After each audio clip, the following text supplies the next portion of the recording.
This is Real Estate Rookie episode 81. I had to share something about me so I wasn't this like stranger or this scary person, and I became approachable, and then I could get out of them what I would need. So the short answer to your question there, Tony, is I had to change me. There was things about David that would not work in this environment. I had to adapt to it. And that involved becoming a little more charismatic, a little more friendly, like a little less of a police officer and a little more of a salesperson.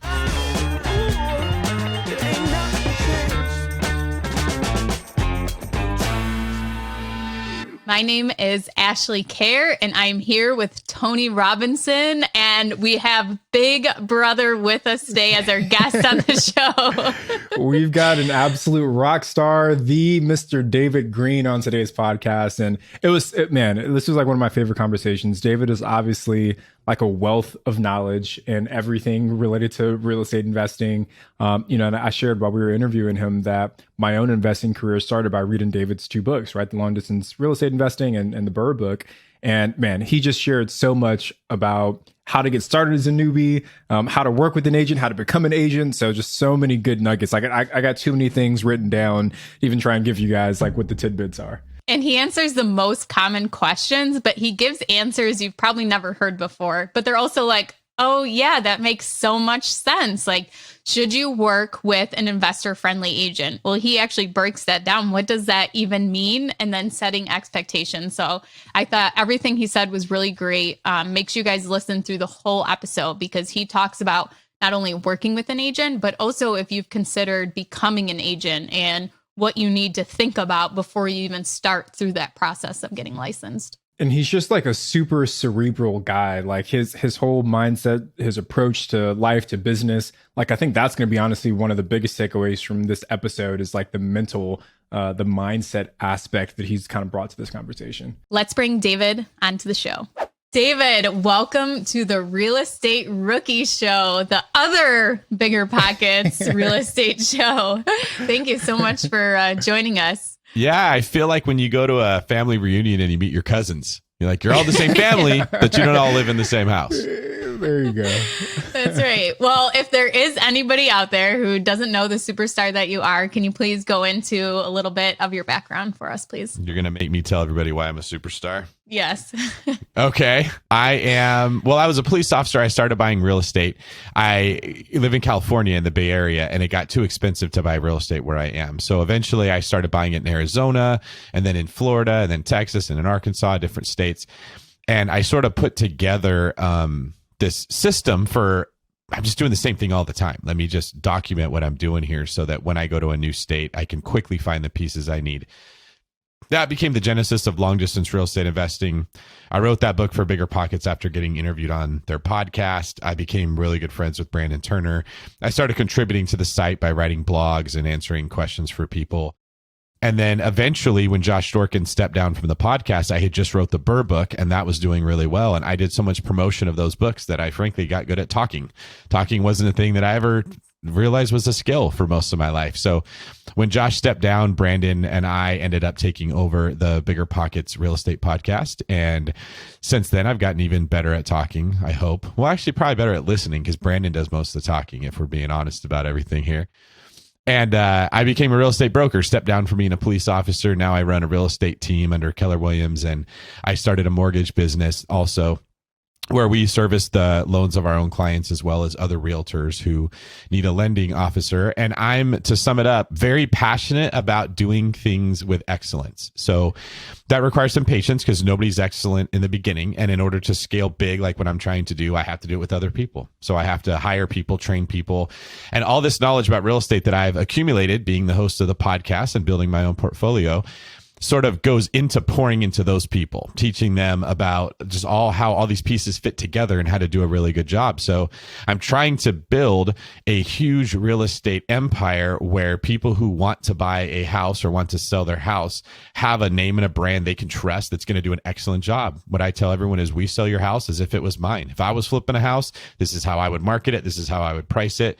This is the way that I would negotiate the deals. And we're going to be doing that for our clients. And it's been going on for a couple of years and things are going really good. I just saw that we are top 25 we're the 25th top team in the company of Keller Williams that has about 180,000 agents. So we're taking really big leaps there. And Congratulations. thank you. Yeah, the mortgage congrats. company's also number 25 in the state of California right now. That's been in business for about 10 months or so. So that's really good for as new as we are. And I now make my living, as oddly as it sounds, helping rookies buy a house or people that own a house sell a house. And so I'm super stoked to talk to you guys, because almost everything that I work on every day and have to develop excellence in is helping people who have not done this before do it the same way that I would.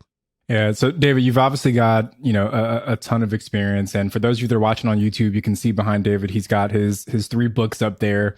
And just a quick side note, David, when I made the decision to start investing in real estate, the 2 books that I read were Long Distance Real Estate Investing and the BRRRR book. And I think for a lot of the rookies that are out there, those are the only 2 books you really need to get started if you want to go like the traditional long-term renting approach. So, David's got a ton of experience, but he's also very good at breaking things down for the rookie. So pick up those 2 books if you haven't. So David, we want to spend a little bit of time today talking about like the agent, investor relationship here.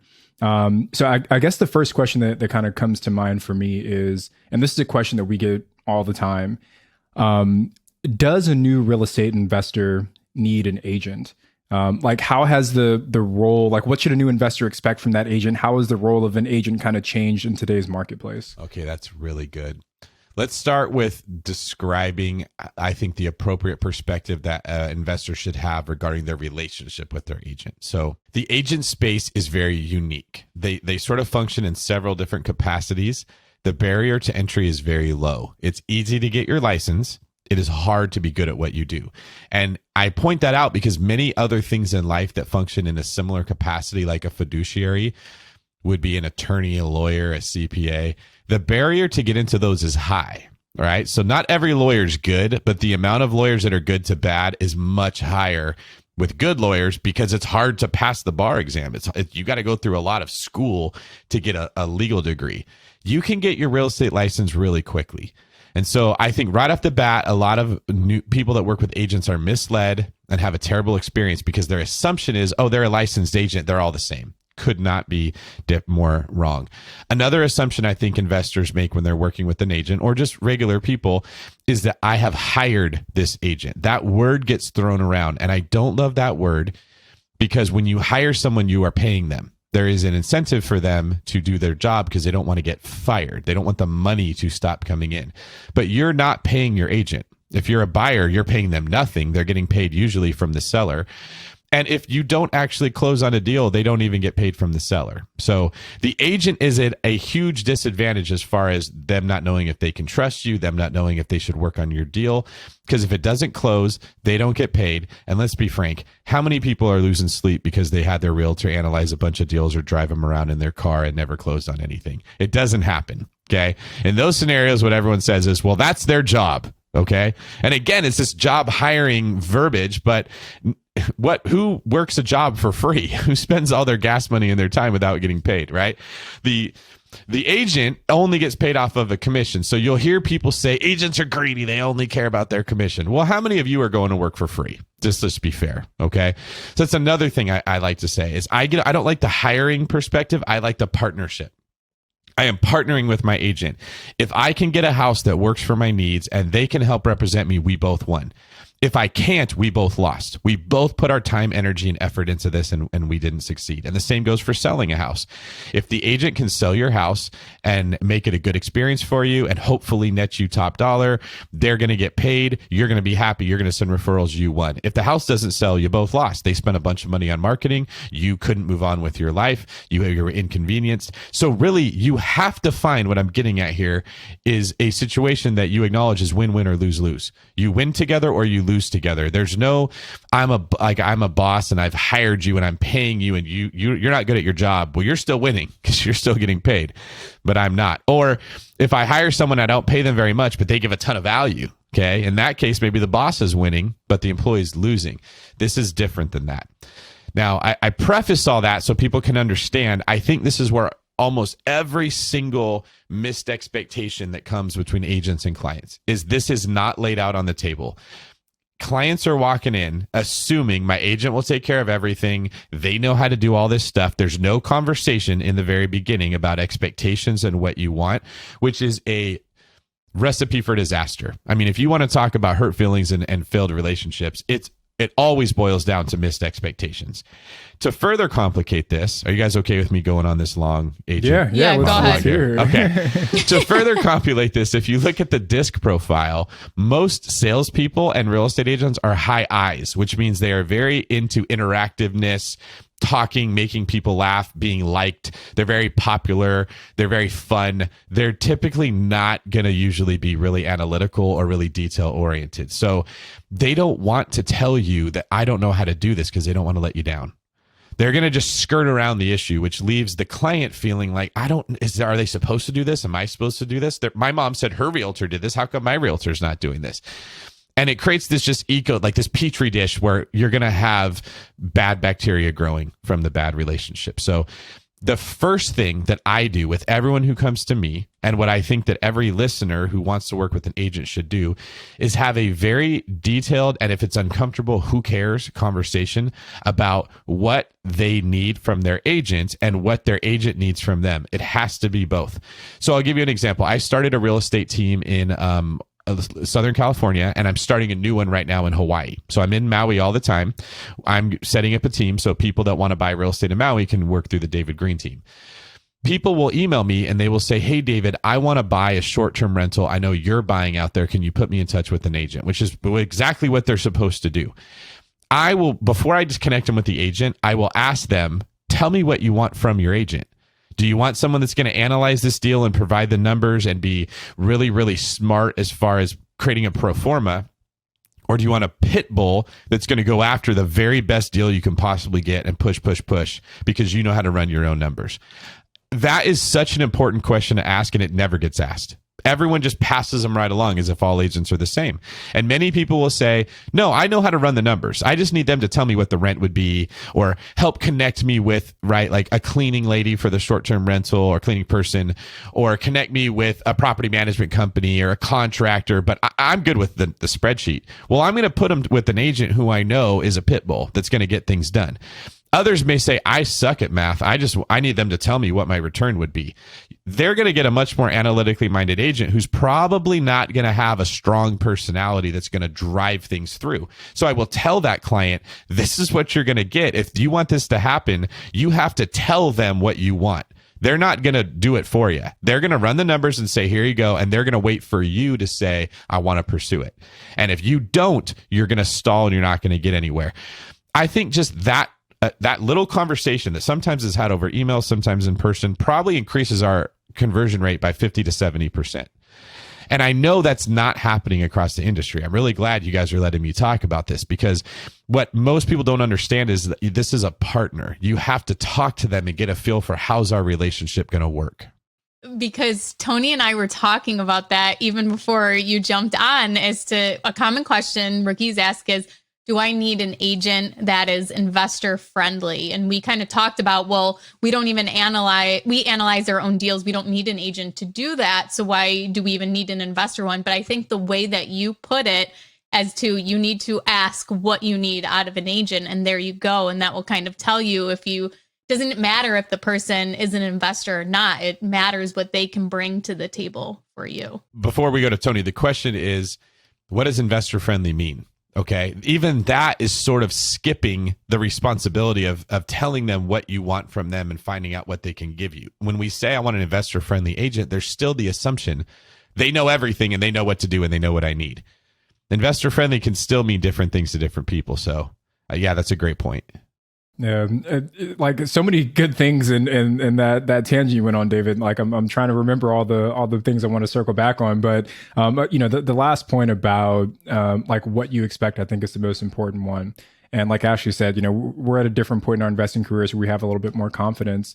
But like my relationship with my agent today is that they're more so there to help me with like the transactional part of the real estate buying process. Like, they're not sending me deals most of the time. I'm finding them myself. I'm looking through Zillow. They might have a few off market deals that come across my plate, but most of the time I'm coming to them. I'm saying, I want to buy this house. help me through the transactional process. And that's what they're there for. Or like you said, they're there for the networking. You know, I can call my agent and say, hey, I need a good general contractor. Do you have someone? Or, hey, can you refer an electrician? So I think it depends on where you're at in your investing career that dictates what your relationship will look like. But your point of having that conversation up front is a super, super valid one. I'm glad we touched on that. Yeah, and I spend a lot of time, like, you can tell where my heart's at. It's in trying to train agents right now. If somebody came to me and said, hey, my client's Tony Robinson, he's bringing me deals, he knows how to analyze them, all I'm doing is writing the contract, the agent should be thinking, what can I do to bring value since he doesn't need me to work the front end? So that agent should be like a concierge to you. They should be like, can I do this? Can I do that? Hey, I took the liberty of doing this. You might need this. Let me do it for you. Feeling out the listing agent for every single hole they possibly can to get you a credit based on the inspection report, right? They can bring value to you by putting their efforts into something like that, as opposed to scouring the MLS every single day. And I think as the client, they kind of have to understand that. We have people that come to us that know nothing about real estate investing, that live in the Bay Area, that are spending $5,000, $3,500 a month on their rent, and they want to try to figure out a way to beat that. Well, there's limited inventory where we are, and there's a very specific type of property that you can buy that you could even get, and then you have to basically rehab a little bit to make it work. Okay, so if we can find you a property with a basement, and then finish it out and run some plumbing there, and you can have a $20,000 to $30,000 rehab budget, you can drop your rent from $5,000 a month to like maybe $700 a month. It's huge savings for that person. But I'm literally having to hire people to just go through the MLS every day to look for those deals, because that's how much time that it takes. Now, when we communicate that to our buyers, hey, this is what you want to do is big, but in order for us to get that, here's what we have to do. I think they're much more lenient when something pops up in escrow that they thought we were going to take care of, that we thought they were going to take care of, because they know what our job is this, and then you're going to be doing this part. Nobody's upset. It's when that conversation doesn't happen and the assumption is there that we're also going to do all these other things that I think that there's an opportunity for that relationship to fall apart, which is what stops people from buying real estate. Like, you guys know, once you get your first one, it just all seems easy.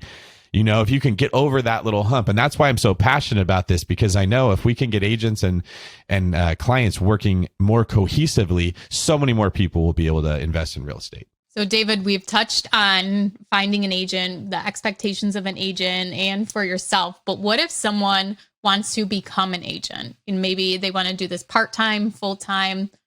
What is the first thing they need to think about before actually taking the step to become an agent? Okay, the first thing I would bring up to make sure they know if this is even the right move for them would be the tip of the iceberg theory, right? What you see of an iceberg is a very small portion of what the whole thing is. What people see about what an agent does, showing homes, writing offers, you know, talking to listing agents, spending a couple minutes on the phone or whatever, that is the tip of the iceberg, but that's all that anyone ever sees. So the assumption is this is what agents do. They got paid a $12,000 commission and all they did was write up a contract and submit it, okay?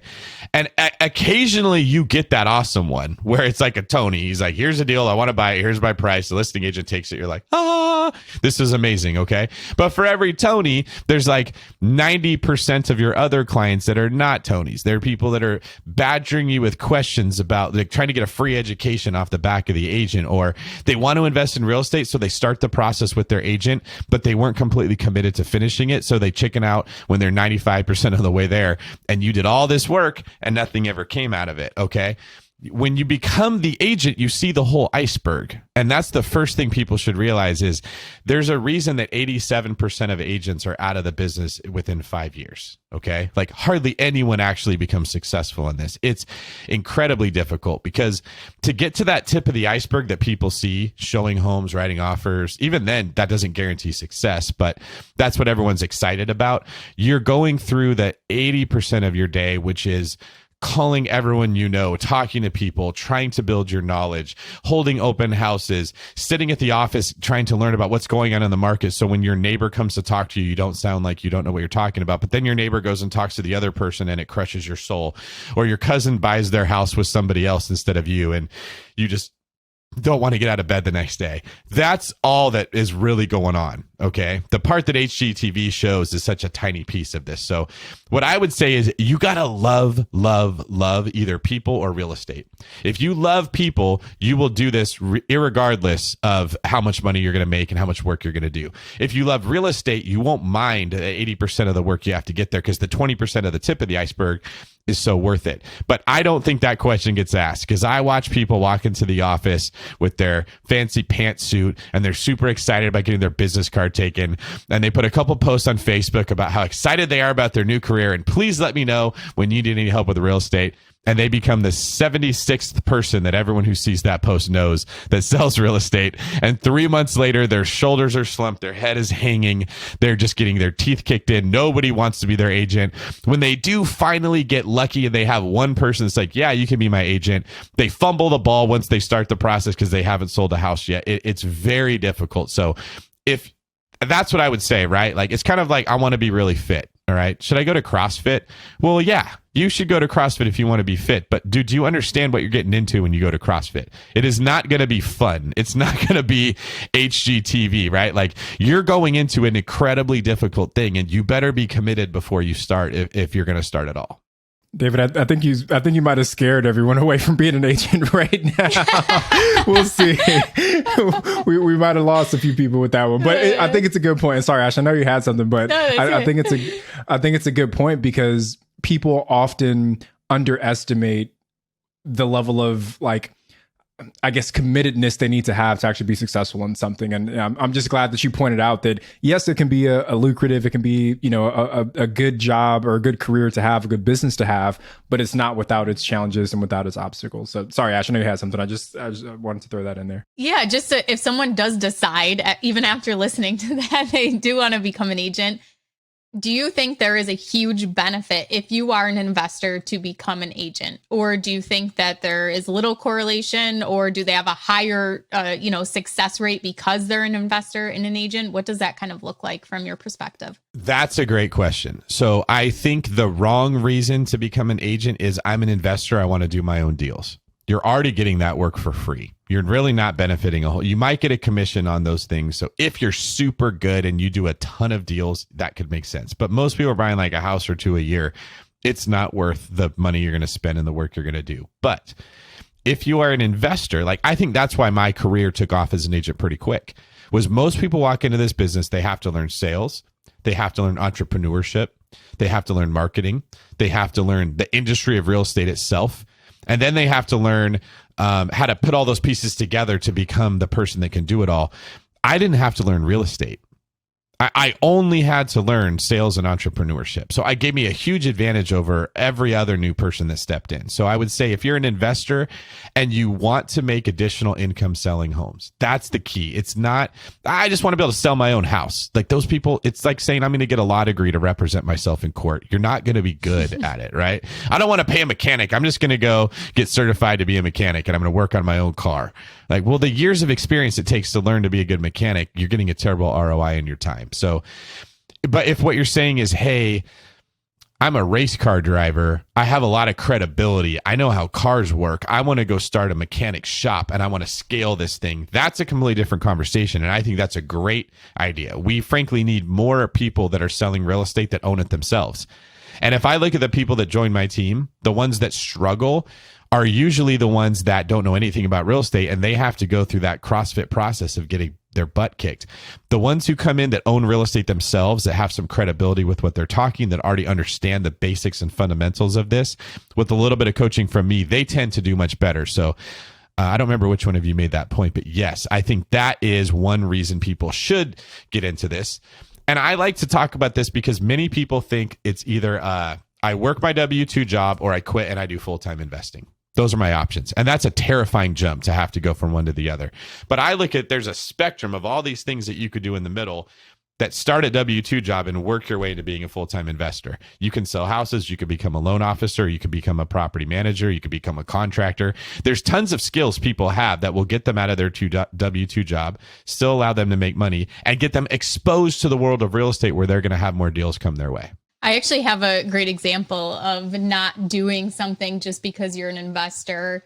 I became a licensed insurance agent because I have all these properties. I worked for other investors that were going to let me write their properties on the insurance. And all I could see was, wow, that's a lot of commission and that's a renewal every year. So I had a broker pay for me to go and take the class. He paid for me to get licensed, and I wrote all their policies. So that first year I wrote all the policies, and I'm like, I'm just going to live off that renewal. Well, not live off of it, but I'm just going to collect that renewal. I know nothing about insurance anymore. I wrote those over, maybe a 4-month period, and I knew everything about writing a landlord policy. And now that has gone out the window. That's why, like, some of these things, like you're saying, if you're only going to do a couple houses a year, you're not going to stay up to date on things. I mean, especially insurance. Things have come and gone. I have no idea. I would not feel comfortable quoting someone's property right now. But I think that's a great example. If you are going to do something because you want that extra income or because you think it will benefit your business in a way, make sure you know what that's going to look like down the road. Because yes, I did those 3 months, but I hated it. And I knew that I didn't want to do it forever. But what was the point of getting licensed if I was just going to use it for that short period of time? So that's a great example. And what we're challenging is when people look at something from the outside and say, oh, well, how hard can it be? All you're going to do is write a couple policies. How hard can it be? All you got to do is throw the house on the MLS. In a market like this, it sells itself. And all I want to say is, if that's what you're thinking, it's very similar to saying, well, how hard is it to have a 6-pack? Oh, you got to go to the gym and just like don't eat bad food. Okay. But like, if it was easy, there wouldn't be an opportunity for you to do it because everybody else would have already done it. There's a reason that these things, you only have a select group of people that tends to be at the top and everybody else struggles because it's not easy. David, can we talk a little bit about how you got to the top, right? Because you, like you said, you had real estate experience. But you didn't have agent experience. You didn't have the entrepreneurship experience. How did you go about building your knowledge base, building your confidence, and scaling your business? So what I learned is, if you want to be successful with something like sales or anything that involves a form of persuasion, there's 2 components. And I use this analogy like a doctor trying to give medicine to someone. The first thing you need is the actual medicine. If I can get this inside you, it will make you feel better. Typically in our industry, that would be knowledge of how it works. I know how to analyze deals. I recognize a deal. I know how to negotiate deals. And the mistake is everyone thinks that's all you have to have. If I just know the information, then I will be able to heal everybody and they'll get better. The second piece that's needed is a delivery system. They need a needle or an IV or a pill or something to get it inside of the patient so the medicine can work. They could have shelves and shelves and shelves of a vaccine that will cure a disease or something. Maybe I shouldn't say that because that's a little controversial right now, but a medicine that will help people. But if you can't get it inside of the person, it's no good. So what I realized was I knew more about real estate than just about everybody in my world. And everyone in my sphere knew that. I was the real estate guy. I owned all these properties. I talked about it all the time.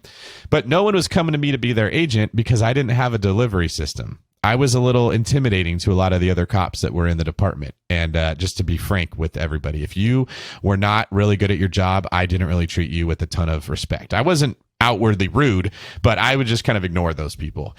And then I saw them buying houses with others and selling houses with others. And I thought, oh, I get it now, right? Like I didn't value that relationship. And so the delivery system started to be developed. I have to have a relationship with these people. I would work open houses and I was kind of feeling out the person that walked in to tell like, are you serious or not before I would open up. And that does not work. Nobody wants to talk to a stranger they don't know who's holding their cards really close to the chest. I had to learn how to open up about myself first. Hey, this is what I do. This is what the market's like. What are you guys into? Man, I just had this thing happen yesterday. I had to share something about me so I wasn't this like stranger or this scary person, and I became approachable, and then I could get out of them what I would need. So the short answer to your question there, Tony, is I had to change me. There was things about David that would not work in this environment. I had to adapt to it. And that involved becoming a little more charismatic, a little more friendly, like a little less of a police officer and a little more of a salesperson. Now, I think what made me more successful than, because in my first year full time, I was a top agent in my office, was once the delivery system was in place, once I had the IV in your arm, man, I had a lot of medicine that I could shoot down that thing. I already had the knowledge. But it was eye-opening to me that I realized in order to make this work, you have to have both. If you have a great delivery system and no substance behind it, people aren't going to work with you, and vice versa. So once I had that, I started getting a lot of clients. And then the problem I had was, well, I can't work with all of them. And even if I could, this is draining me. This is a lot of time spent on my phone. I do not like talking and listening this much. This is just I'm not a high I on the disc profile. This is not juicing me up. So then I had to systemize what I did and hire people to do it. And I think where I had an advantage there was I had already done that with investing. I already knew what it was to build a system and delegate certain tasks to certain people. And I honestly think that became a strength of mine, because I looked at this business like, how do I make this passive? Just like my investing, right? When we were buying a property, there's a ton of work that we put into getting that thing, identifying it, writing the offer, pursuing it, going through the escrow. It's a lot of work, stress, worry. But once you've got it, it's awesome, right? Residual money, your equity tends to grow if you made a good investment. So I sort of tried to structure the business to work in a similar way. And I think that's why I was able to scale it so quickly. David, you're taking this kind of in a really deep way, right? Like, I love that you started with mindset first, because I think most people look at the tactical side of doing something, but your approach was, what do I need to change in myself first before I even start worrying about what to do? Like, who do I need to become in order to make this successful? So for the rookies that are listening, that's often one of the biggest challenges. It's not even about knowing what to do. It's about changing yourself enough to get to that point where you can become successful. So I'm so glad you started there. But I guess one other question to take it even kind of further back. When the day that David Green said, I want to become an agent, what was the first step that you took? Did you go talk to a bunch of agents to kind of get their insights? Did you go out and get your license first? Did you day one, what did David Green do to kind of start down that road? I talked to the one real estate mentor I had, Tim Rode. We've interviewed him on the Real Estate Podcast. He said, go talk to David Osborne, who's involved with Keller Williams. We've interviewed David Osborne on the Real Estate Podcast, and he's helped write a book for BP, The Bidding to Buy. And David said, he was very successful, by the way. So he wasn't going to sit there and be my mentor. He said, I'll set you up with the Keller Williams. I'll set you up with another guy I know, Pat Hyben, who ran the Real Estate Rockstars podcast. Go take the class Bold, go take the class Ignite. Come talk to me once you've done those. So Pat Hyben connected me with the office. I signed up for them. I took the class Bold. I took the class Ignite. I realized I don't really like anything that I'm learning here, and yet I still feel this pull to become an agent. It was very confusing emotionally. It was like this is the relationship you're supposed to be in, but you fight with that person all the time. It just doesn't make any sense why this would be the case. Well, what you find out later was the fighting was you. It wasn't them. You didn't need to go find a new partner. You needed to be less selfish so that you wouldn't fight as often. And all these character flaws in myself got exposed by being involved. It's just like going to work out. Well, when you're not in shape, it doesn't feel fun. Like, you're realizing that you're not in shape, and it hurts. We tend to run away from pain. What I did was I just didn't run away. I just realized this is what I'm doing. I'm committed to it. And so issue after issue after issue started popping up, like I described a couple of them with you guys. And then what changed for me was I went to Family Reunion, which is a big Keller Williams event where Gary Keller was speaking. And Gary was saying that when he first got his license, he was very successful, but he hated sales. And he caught himself teaching his clients about real estate instead of selling them on real estate. And he stayed miserable until he stopped looking at being a real estate agent like it's a job. And he started looking at it like, I own a business, and I've chosen to play the role of employee in all the things that have to be done, which was the genesis of his mind saying, hey, I could get somebody else to be a buyer's agent, and I could just work with sellers. Hey, I could get an admin that could do all this back end work, and I could focus on the sales. And he really worked himself out of all the positions that he didn't like in real estate. And so that was basically the road that I took. I was, that's what I got to do. I'm never going to make it if I have to stay here. And that required a lot more growth out of myself. And I think you guys are seeing what I'm getting at is, if you want to be good at anything, you have to walk into it saying, who do I have to become to be good at this? The people that fail, You can tell who they are because they bounce from thing to thing to thing all the time. What they're doing is looking for a thing that they're already perfect for. I'm the perfect puzzle fit for this thing, and they never find it. But we have the ability to change. We have the ability to adapt. We have the ability, like I said, to look at our own character flaws. And real estate still sort of became my CrossFit gym. I didn't enjoy it. I got my teeth kicked in. It was really hard. But the result that I got out of it put me in this position where I can have an even more awesome life, buy even more real estate, and help more people. And I think, too, what's important there is that, like you said, the people bouncing around, there's not going to be that perfect position. So that's why you have to change yourself, learn how to grow, but also that you have to find out what those pain points are, and you have to work hard so that you can get other people to fill those positions, and putting processes together and implementing them so that when the time does come, it's easy to transition someone in, but that does take a lot of work. So don't think that if you're signing up to be an agent or, insurance or real estate, that you can outsource those things day one. Usually it takes a lot of work to get there. You had Shelby Osborne on the Bigger Pockets real estate. I can't remember what episode it was, but we'll tag it into the show notes at biggerpockets.com/rookie81. But Shelby talked about how when she does something, she creates the process and writes a checklist so that she never has to do something more than once, because she already has a template. She already has the whole flow written, and she gives that to her agents and just become a whole part of her business. And I thought that was really awesome for anyone. It's episode 406. So if anyone wants to check that one out. David, I want to transition here. We went kind of deep into to mindset and how to be a top producer, but let's talk about social media. In your book, Sold, you mentioned how, especially today, this is a huge, huge asset and can be really beneficial to a real estate agent. Yeah, so there's so many ways we could go with that. Are you saying, like, how should agents be using social media to get leads? Yes. And just, so for buying, selling, and once they have a listing, are there things they should be doing on social media too? First thing I'll say that I believe about social media is social media is a reflection of how you want the world to see you. It is not a reflection of who you are. It is not you expressing your individuality. It is you choosing, this is the way I want to be perceived. And we all know this because there's people who live lives on social media that when you get to know them, it's very different than what they're actually doing. So knowing that, I've sort of constructed my social media to limit how much of it is egocentric about, like, David. Okay. Like, you're not going to see, oh, I really like how these shoes look, so let me make sure I get a picture of myself in these shoes for everybody to see I have cool shoes, which is what a lot of people do. And my belief is that most human beings are smarter than we think they are. Okay. Now, they're not always conscious of it. They couldn't always articulate it, but they know when you're posting stuff because you want attention for yourself.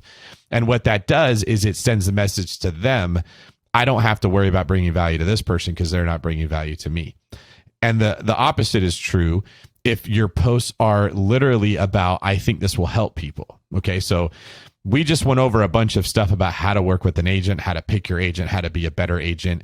That wasn't all fun to hear. It wasn't all sunshine and rainbows, but people will recognize when they listen to this, man, they're being real. They're pulling back the curtain. They're showing me the ugly about what goes on. That will make them gravitate towards a podcast like this because now it's known for being real. Your social media should be the same thing. It is totally okay to say, I'm having a really bad day. I just made a mistake on something, or I just blew it. It's even better to be posting information that people who are following you want to learn about. Okay. And there's some people that have social media that's just them in a bathing suit at a beach all the time, and they look really good. And that's why people follow them. They just want to see them. That's why they're giving it to them. But if you're an agent, that's not why people are following you. So when you're posting things, post something that sets you apart from everybody else in the sense that you know more, or you have more value to give, or people didn't realize that you could do this, right? Maybe a state of the market or a negotiating tactic, as specific as you can be, is better. So one thing that I'll do if I meet someone that I don't know that well and they say, what do you do? And I say, I'm in real estate. Just saying I'm in real estate isn't going to make that person want to come to me when they want to sell their house. So I would say, I'm in real estate and I'm actually having a great day. We just put one of our listings in contract for way more than we even thought was possible. And here's why. I realized that when I do X, I get Y. And so I did X a lot with this one. And then when Y came, I did this. This is such a cool thing. I think any agent could have sold this house, but I think we got him about $80,000 more than anybody else would have from this tactic. Tell me about your day. That little nugget that I just dropped in there is going to leave them like, wait a minute, that was really smart. I want to know more about that. When I'm going to sell my house, I'm calling this guy. But I didn't just talk about myself and my awards and my production. Nobody cares if you sell 700 houses in a year. At least very few people do. They care about what you can do for them. So I take that same principle and I try to apply it to social media. Okay. Here's an event I was hosting at this place. So you see what I'm doing. We were talking about how to help people build wealth through house hacking in this area. So if you live in that area and you're interested in building wealth, you now want to pay more attention to what I'm doing because that could benefit you. And I really think just that principle alone goes really far. And then the last piece I'll add is if you can add in a little bit of like seasoning to make it taste good, a little bit of fun, a little bit of, like you two do that really well. When I see the stuff that you guys post on Bigger Pockets page, there's some fun to it, right? So there's the medicine that you're giving people, but you're putting a spoonful of sugar around that. It goes down a little bit easier. That's basically how I would advise people that they should use their social media. I want to follow up a little bit more about the lead generation, David, because as you mentioned earlier, becoming an agent is like running your own business. And the lead gen part is the lifeblood of that business. Outside of social media, what are some ways, for someone that wants to break into the world of being a real estate agent can find those first few clients? It's the same for if you want to become an investor. So Brandon Turner has what he calls the LAPS funnel, which is just like basically a 4-step process to closing on a deal. The first is leads. You need leads to pursue. The next would be analyze. You have to analyze those deals. Then the next step would be the P would be pursue. How do I like go after this deal? And if I do that, the S is success. I'll have success. As an agent, I've taken that same philosophy and just modified it a little bit for this. So what I did is I created the sales funnel, and I talk about that a little bit in Sold. In the next book, I'm having the sequel to Sold. It will be a lot more detail on it. But basically, it highlights the 5 steps of like the 5 classifications that you need to move someone through to turn them from a person into a paycheck if you want to close on this client. The first step in that is people. People are anybody that lives in the world. They're typically referred to when we're talking about people in our database. The next step is a lead. Leads are people that want to buy or sell a house and that know who you are. The next step is a client. That's a lead that has signed a buyer representation agreement or a listing agreement. And in my world, what that means is you now have the right to a lot more of my time, my guidance, my information. I am invested in making sure that you're successful once you sign up to become my client. The next step would be a contract. That's a client that is under contract for a property. And then the last is a closing. And so you don't really ever have to worry about the last step. They just happen if you do the first 4. So what we train our agents in is look at the specific thing you have to do to move somebody from one step to the next. No one's going to go from people to contract. They have to go through this process to get there. So the way we turn people into leads is through lead generation. And there's a million ways this can be done. Bigger Pockets has a pretty good system, but most of the ways that people offer products to agents to lead generate are not good. And the reason people buy them is because everyone hates lead generation. It's just like a diet pill, right? I don't have to exercise. I can just take this pill. Well, there's usually a side effect you don't like with those pills. My preferred method of lead generation is to work the people that you know that you have a relationship with. Do your best to get around people that have either own property already or have the means to buy property. If you do this to people that are never going to be able to get a loan, it's not like they don't have value, but to your business, they don't have as much value. And talk about real estate nonstop. So the method that I teach agents that's in the book is a strategy where every interaction I have with someone, my goal is to fill them with as much goodwill as I can. And I use an analogy of that goodwill is like water. I want to pump you up with so much value that you feel like you're going to explode. It just feels wrong. Like I want to give back. I got to get rid of all this pressure that I have inside me. So that may be someone who's really scared about buying a house, and I set aside 30 minutes of time to talk to them about the process, and they know they're not ready to buy. Or someone who's really struggling in their relationship with their sister and they're being driven nuts, and I give them some advice, or I'm just a listening ear. Whatever that person needs in their life is what I'm trying to figure out, and then dump as much goodwill into them. If I do that well, the law of reciprocity would state they want to give it back. Then they'll have this feeling like, oh, I just love this person. I wish I could do something back. The next step is to dig a trench from them to me for that water to flow down. And that trench should be, I want your business when you know someone who wants to buy or sell. Okay. That's the only way I want that water coming back to me. I don't need you to send me a cookie in the mail or put a nice post about something. That's nice, right? Write me a nice letter. What I really want are your referrals. So by telling people when they're like, oh, I appreciate you so much. Thank you. You always know the right thing to say. Hey, that's what friends are for. You would do the same for me. Can you just do me a favor and keep me in mind when someone at your office mentions that they're having a kid, or maybe someone says they're getting divorced? Because that typically means they need to buy or sell a house. That's how I make my living. If you could just keep an eye out for me, I would so appreciate it. Right? That's organic. There's nothing shady about it. There's nothing salesman-y about it. It's a win-win for both of us. And I made it very clear for them to know how they can help me back. And they probably want to. Now that I've shown them, here's how you can help me, they'll be grateful. If people just do that every day and are purposeful about having those conversations, your business is going to grow. So it's really about focusing on education and value. Like that's how you build inroads with people. That's how you build a knowing, a liking, and a trust with potential clients is through value, is through content. So I love that approach, David. I want to take us to our voicemail, but before we do, I have one other question for you. What are your thoughts on like focusing on a specific niche as an agent?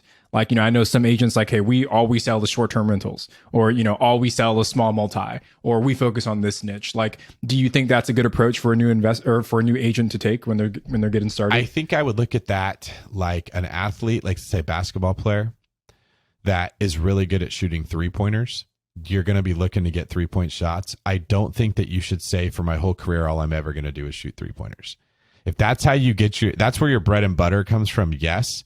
But continue looking at how to improve your game. Okay. Because at a certain point, people figure out you're just shooting threes, and the coach can't put you in the game if you don't need threes or whatever. Right. So learn how to get around somebody that you can get to the rim, and then defense comes over to help and you can pass. I think if you're really good at short-term rentals, yes, talk about that all the time. Advertise that on your social media. Let everybody know you're the short-term rental person. But if I'm talking to the person I just described, a coworker I used to have, or a person I played basketball with a long time ago who doesn't want short-term rentals, that doesn't mean I have no value. What do they care about? Well, they just want to buy a house, or they have a house that they want to sell. So learn how to help those people, right? Learn how to hit short-term jump shots. Learn how to play defense. Learn how to pass. So I that question is a great one, Tony, and it always comes up. Should you do everything or should you do one thing? And I'm like, well, do both. Start with one thing and build out until you can do everything. And if you get to be where you're too big or you don't want to do certain things, hire somebody. That's where systemize that. Bring an agent in who's hungry, that needs something to do, that just wants to play basketball, then bring them in your world so that they can do that. I love that analogy. And I know Tony's going to be telling that to his son today who plays basketball. So David, we're going to kind of go into our segments now. So the first one is the rookie request line. Anyone listening, you can call in at any time to 1-888-5-ROOKIE and leave us a voicemail, and we may play it on the show. So today's question is from Jesse Allen in Washington State. Hi, Ashley and Tony. My name is Jesse Allen. I'm from Washington State, and my question is, if you are trying to do out-of-state real estate investing and nobody is calling you back, how do you get real estate agents, property managers, and such to call you back? Thank you. Bye. This is a great question because we sort of prefaced the beginning of the show about how your relationship should be a partnership. So if you're reaching out to the agent and you're saying in the email or on the phone call, hey, I have a lot of questions about Washington real estate and I wanted to run them all by you. Can you let me know when you have a minute to talk? And they're busy, they're probably just not going to call you back because that's not a win for them. If the question is, hey, I'm looking to buy a duplex in Montesano County, and I know that the price rent ratios are good, but what I really need is an agent that can tell me the difference between this city and that city. I'm happy to get pre-approved. Can we have a talk to see if I could help you and you could help me?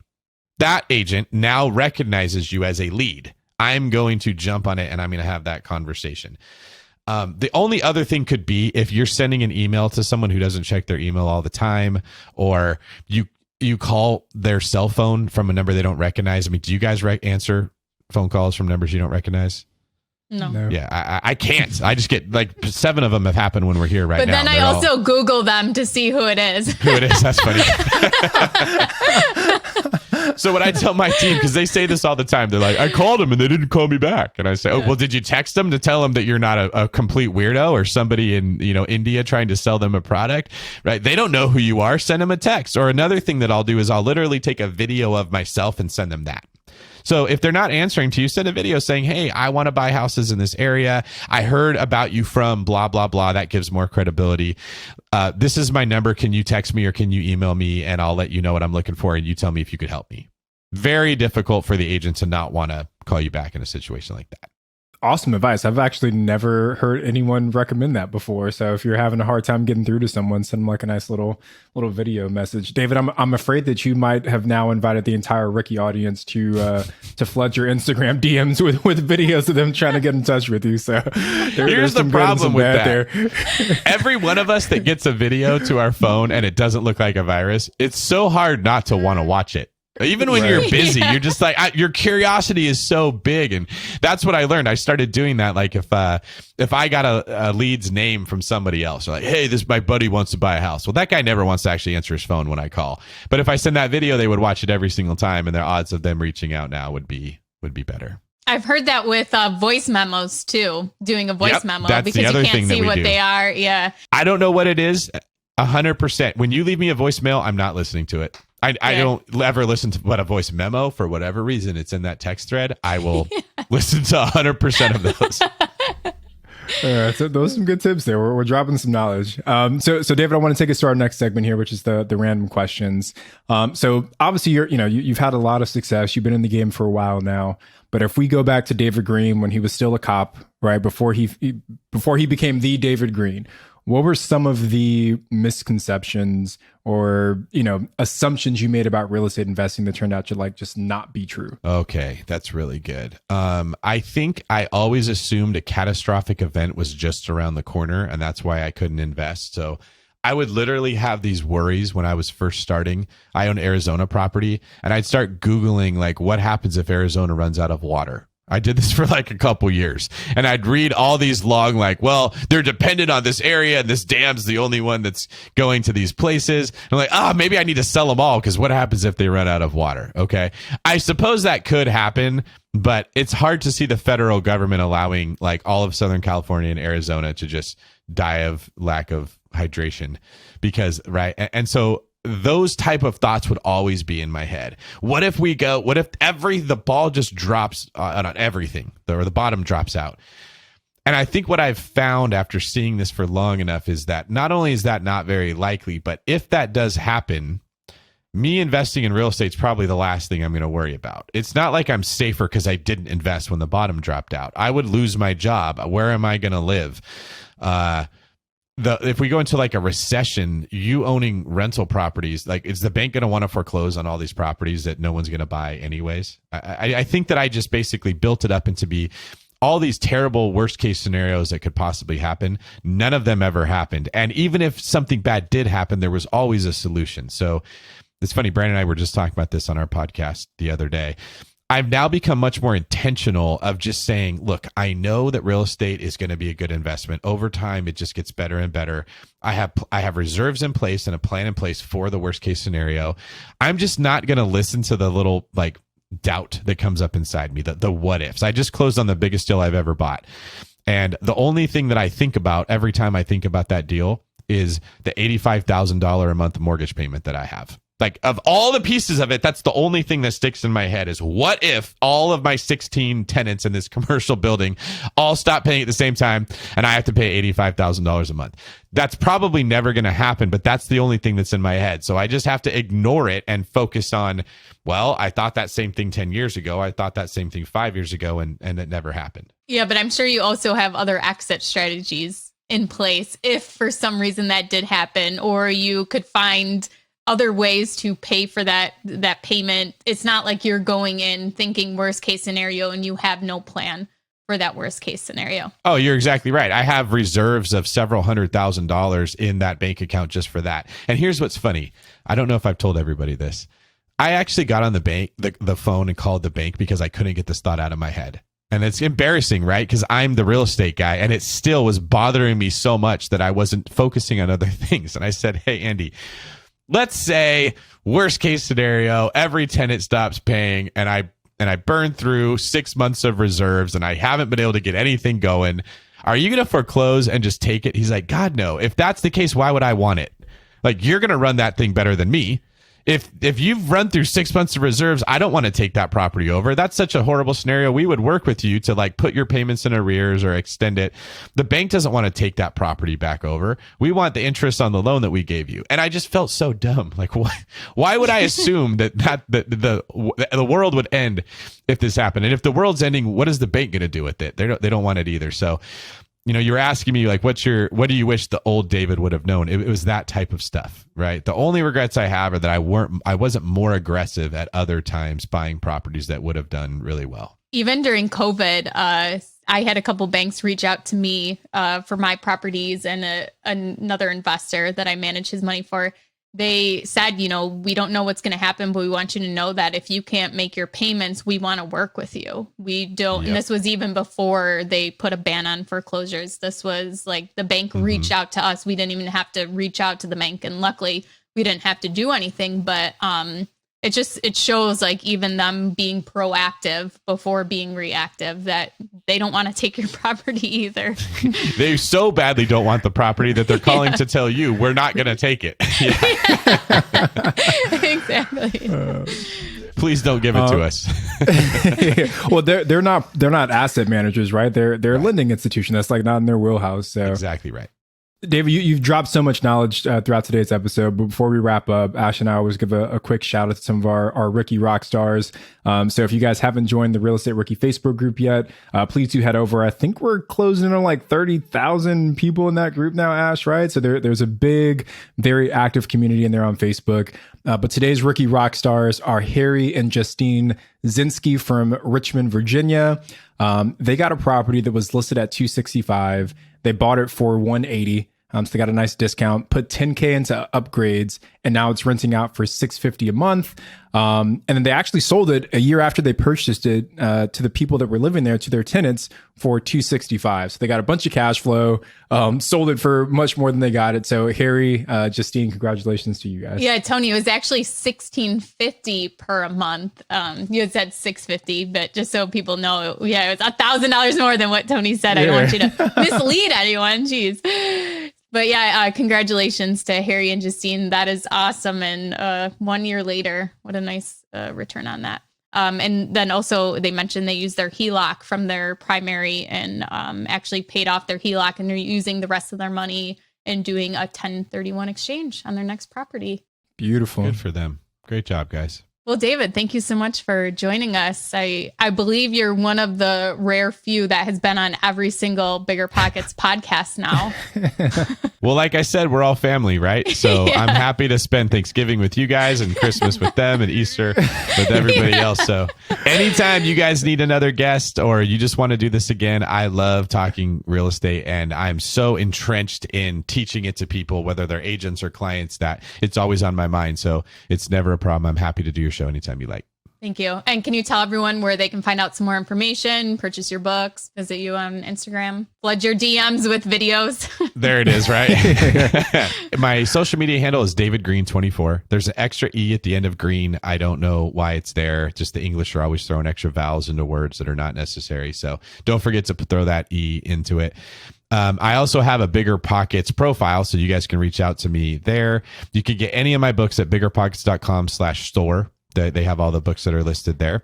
And then if you live in California, I definitely want to connect with you. I'm looking to grow my database of people in California because this is where we help clients. You can get me at davidgreen24.com, which is my website, and then just click the Connect tab, or davidgreen24/connect, and we can reach out to you and introduce ourselves. Well, there you go, Tony. Tony lives in California. So. You in Southern California, Tony? Yeah, I'm like outside of Los Angeles. We're buying a lot in Joshua Tree, so if you ever set up shop out there, let me know. 100%. We put a David Green team in Los Angeles now, so we probably got about 25 buyers that we're working with in that area, and we need to talk more. Maybe we can kick you some business. Yeah, absolutely. Well, thank you guys so much for joining us today. I'm Ashley at Wealth from Rentals, and he's Tony at Tony J. Robinson on Instagram. And make sure you guys listen to the Rookie Reply on Saturday, and we'll see you then. Hey, good. Thanks, David. Yeah, you're like by far the easiest guest to interview. So. Still